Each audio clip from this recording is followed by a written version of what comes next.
계속해서 이제 클라우드를 이제 기업들이 사용할 때 네트워크 연동을 하기 위해서 이제 고려해야 될 사항들을 살펴보는데, 좀 더 들어가서 IaaS 클라우드 중에 이제 SaaS 서비스를 다 통칭해서 이제 클라우드라고 하는데, IaaS 서비스 사업자들 뭐 AWS, MS, 구글, 그리고 이제 걔네들도 물론 SaaS도 있지만 SaaS 사업들은 이제 좀 더 폭이 넓죠. MS 같은 경우는 5365 컨텐츠 서비스도 있고, 뭐 이런 비디오 컨퍼런스 시스템들도 있고, CRM, SCM, 뭐 셉이나 뭐 이런 사업자들이, 뭐 셀스포스라든지 뭐 이런 사업자들이 글로벌하게 서비스를 제공하고 있죠. SaaS 서비스.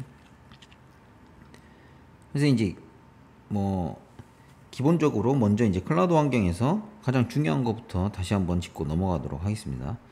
이제 사용자 경험이 아무리 뭐 네트워크 구성을 잘하고 전달을 뭐 컨피그를 잘 짜고 기능을 좋은 걸 갖다 쓴다 하더라도, 실제 네트워크는 사실 인프라적인 요소이기 때문에 데이터를 전달하는 데 있는 수단으로 쓰인다라고 말씀드렸어요. 그래서 각각의 그 네트워크 구성 요소들을 얼마나 잘 다루느냐도 중요하지만, 그들의 그 다루는 목적이 사실상 이 사용자들이 시스템들을 얼마나 빨리 안정적으로 잘 쓸 수 있느냐에 항상 포커스를 맞춰야 된다라고 말씀드렸어요. 그 관점에서 똑같아요. 기업의 사용자들, 예를 들어 이제 업무 시스템, 사내 시스템들이 클라우드까지로 이제 다 확장이 되고 있는데, B2C는 가장 먼저 넘어갔고요. 이제 그 업무 시스템들이 기존에는 온프라미스의 데이터 센터에 다 있었다는 말이죠. 예.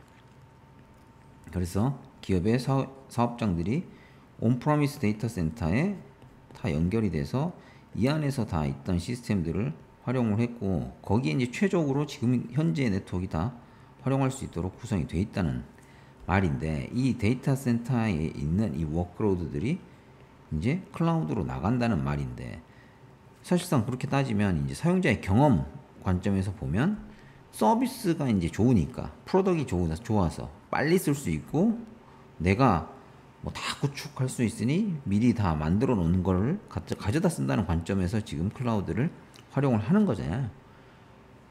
그래서 이제 아무리 좋은 서비스가 있다 하더라도 실질적으로 유저한테 딜리버리 되는 이 커넥티비티 관점에서 최적이 경로가 확정이 되지 않는다라고 하면, 사실상 사용자 응답 속도에 영향을 주고 사용자의 불만이 쌓이고 안 쓸 수밖에 없겠죠. 근데 이제 클라우드 환경은 보시면 아시겠지만, 기존의 온프라미스 안에 있던 시스템을 사용자들이 쓰는 관점에서 보면 무조건 거리가 더 멀어져요. 접속하는 거리가. 네트워크는 거리가 멀어진다? 응답 속도는 무조건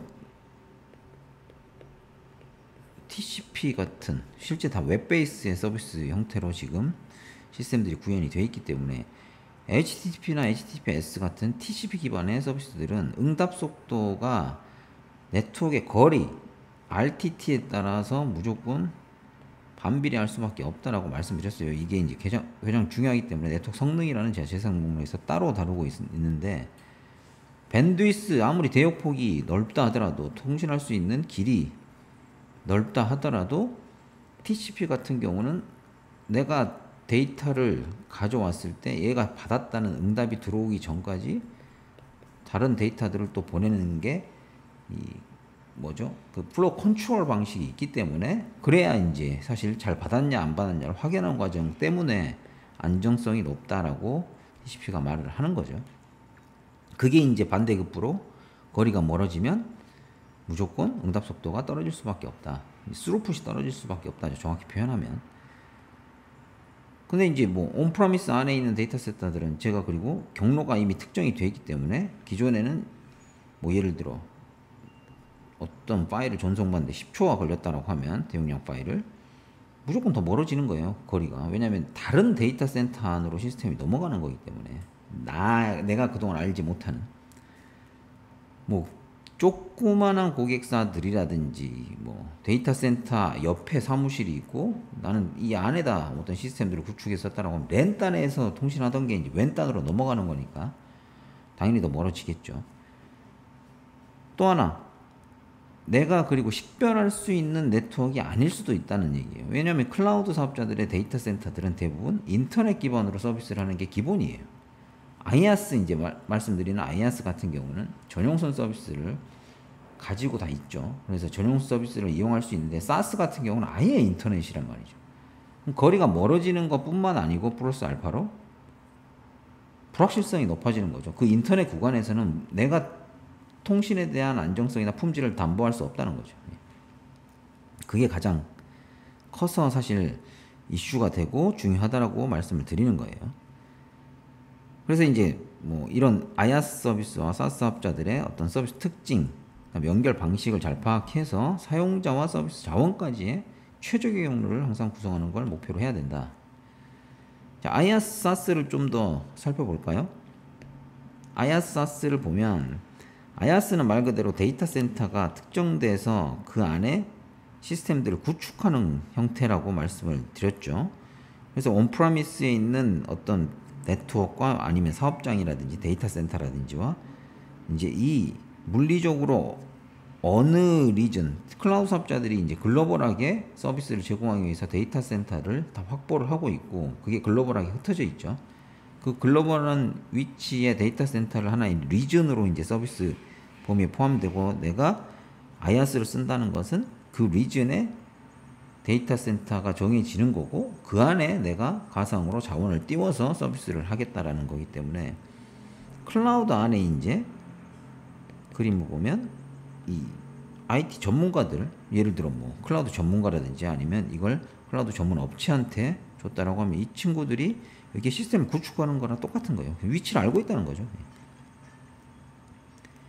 그리고 테넌트가 사실은 이제 인프라스트럭처하고 네트워크 레벨이죠. 응용 레벨이 아니라는 거예요.